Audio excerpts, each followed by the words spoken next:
पौष महिन्यातील पौर्णिमा मोक्ष प्राप्ती देते असे पुराणामध्ये उल्लेख आहे। पौष पौर्णिमेला गंगा स्नान केल्याने शुभ फळ मिळते।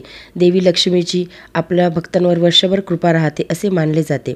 चला तर जाणून घेऊया की इच्छापूर्तीसाठी पौष पौर्णिमेला आपण काय काय उपाय करायचे आहेत। पौष पौर्णिमेची तारीख, शुभ मुहूर्त आणि स्नान व दान करण्याचे काय महत्त्व आहे आणि या दिवशी आपल्याला कुठले उपाय करायचे आहेत हे सर्व आपण या व्हिडिओमध्ये बघणार आहोत। त्यामुळे व्हिडिओ शेवटपर्यंत नक्की बघा। व्हिडिओ जर तुम्हाला आवडला तर व्हिडिओ लाईक करा, चॅनलवरती नवीन असेल तर चॅनलला सबस्क्राईब करा आणि बेल आयकॉनला देखील प्रेस करा जेणेकरून नवीन व्हिडिओचं नोटिफिकेशन तुमच्यापर्यंत पोहोचू शकेल। पौष पौर्णिमा ही 2024 मधली पहिलीच पौर्णिमा आहे। पौष पौर्णिमा ही गुरुवार 25 जानेवारी 2024 रोजी साजरी केली जाईल। या दिवशी प्रयागराजमध्ये माघ महिन्याचे दुसरे स्नान होते। माघ स्नानारंभ याच दिवसापासून सुरू होतो। या दिवशी शुभ असा गुरुपुष्पामृत योग देखील आहे। मुहूर्त पंचांगानुसार पौष पौर्णिमा तिथी 24 जानेवारी 2024 रोजी रात्री 9:49 सुरू होईल। पौष पौर्णिमा दुसऱ्या दिवशी म्हणजे 25 जानेवारी 2024 रोजी रात्री 11:23 संपेल। तर उदय तिथीनुसार 25 तारखेलाच पौष पौर्णिमा व्रत केले जाईल। पौष पौर्णिमेला सत्यनारायणाचे घरी पठण केले जाते। पौष पौर्णिमेला सत्यनारायणाची पूजा करणे हे अत्यंत शुभ मानले गेले आहे। सत्यनारायण पूजेचा मुख्य उद्देश आध्यात्मिक वाढ, आत्मज्ञान आणि दैवी कृपेसाठी भगवान सत्यनारायण यांचे आशीर्वाद मिळवणे हा आहे। ही पूजा केल्याने भक्तांचा असा विश्वास आहे की ते भगवान विष्णूचे आशीर्वाद मिळवू शकतात, ज्यामुळे आध्यात्मिक उत्क्रांती आणि देवाशी जवळचा संबंध येतो।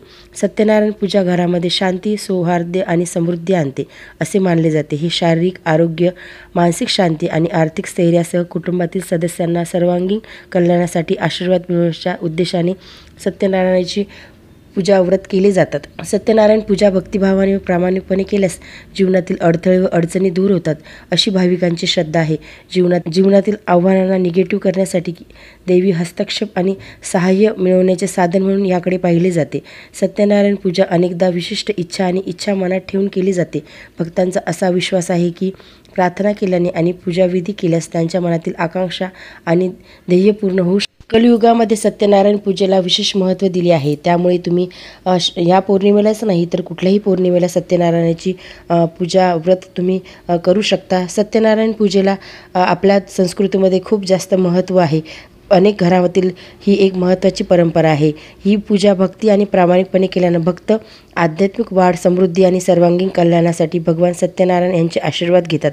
पूजेमध्ये समाविष्ट असलेल्या विधीमुळे केवळ देवत्वाचे वातावरण निर्माण होत नाही तर कुटुंबातील बंधन आणि सांस्कृतिक मूल्याचा देखील प्रसार होतो। सत्यनारायण पूजा सत्य, नीतिमत्ता आणि भक्ती याचे जीवन जगण्यासाठी एक सुंदर स्मरण म्हणून काम करते। देवाशी सखोल संबंध आणि पूर्ण आणि आनंद अस्तित्वाकडे जाण्याचा मार्ग सुनिश्चित करते।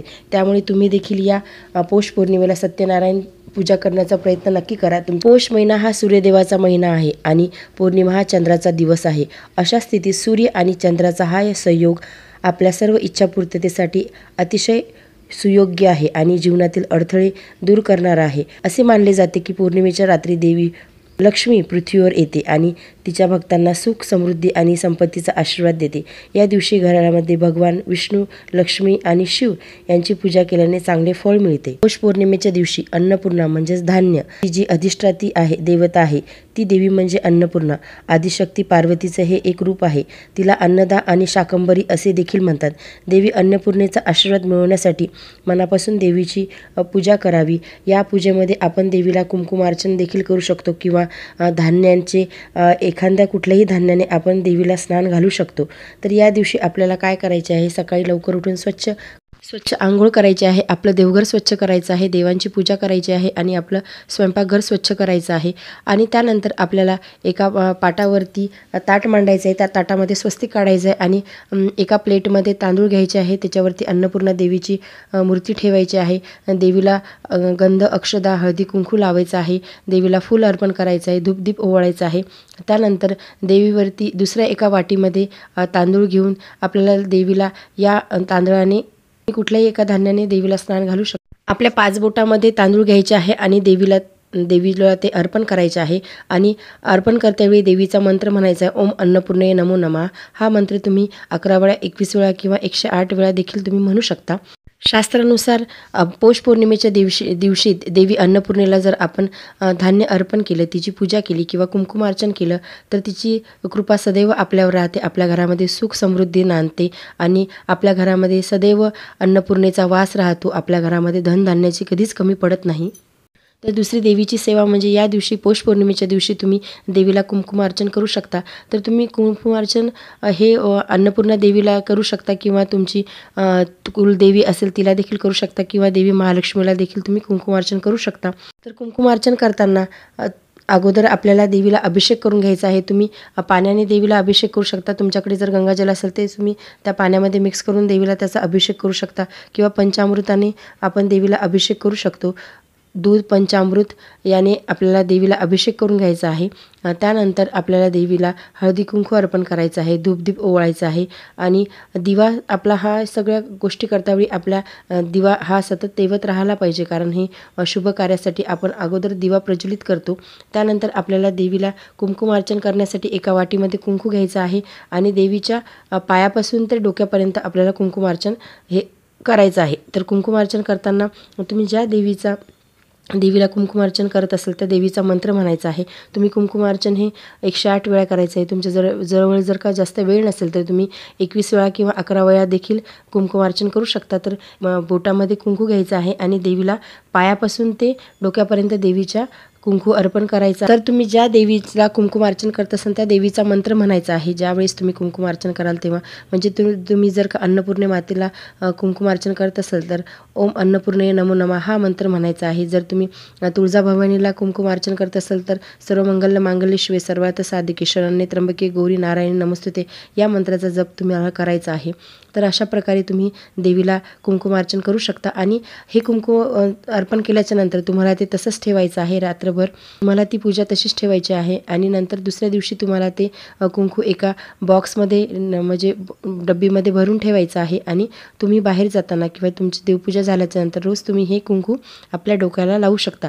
पण हे कुंकू तुम्हाला इतर पूजेमध्ये वापरायचं नाही, ते फक्त तुम्हाला स्वतःलाच त्याचा वापर करायचा. असं म्हटलं जाते की पौर्णिमेच्या दिवशी ही देवी लक्ष्मी ही पृथ्वीवर अवतरते आणि आपल्या भक्तांना सुख देते. तर त्यामुळे तुम्ही पौष पौर्णिमेच्या दिवशी किंवा कुठल्याही पौर्णिमेच्या दिवशी महालक्ष्मीचा मंत्राचा जप नक्की करा. आणि महालक्ष्मीचा मंत्राचा जप करताना ओम महालक्ष्मी विष्णुपत्नीचं धीमही तन्नो लक्ष्मी प्रचोदयात या महालक्ष्मीच्या देवीचा मंत्राचा जप करावा.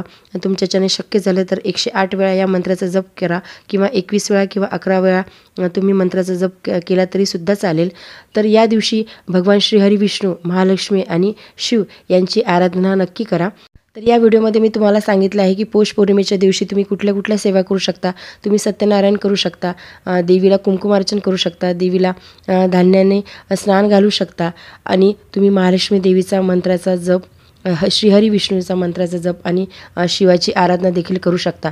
तर व्हिडिओ शेवटपर्यंत बघितल्याबद्दल तुम्हा सर्वांचे आभार. व्हिडिओ जर तुम्हाला आवडला असेल तर व्हिडिओला लाईक करा, चॅनलवरती नवीन असेल तर चॅनलला सबस्क्राईब करा आणि बेल आयकॉनला देखील प्रेस करा जेणेकरून नवीन व्हिडिओचं नोटिफिकेशन तुमच्यापर्यंत पोहोचू शकेल. आणि हा व्हिडिओ इतरांना देखील शेअर करा जेणेकरून त्यांनासुद्धा ही माहिती मिळू शकेल. धन्यवाद.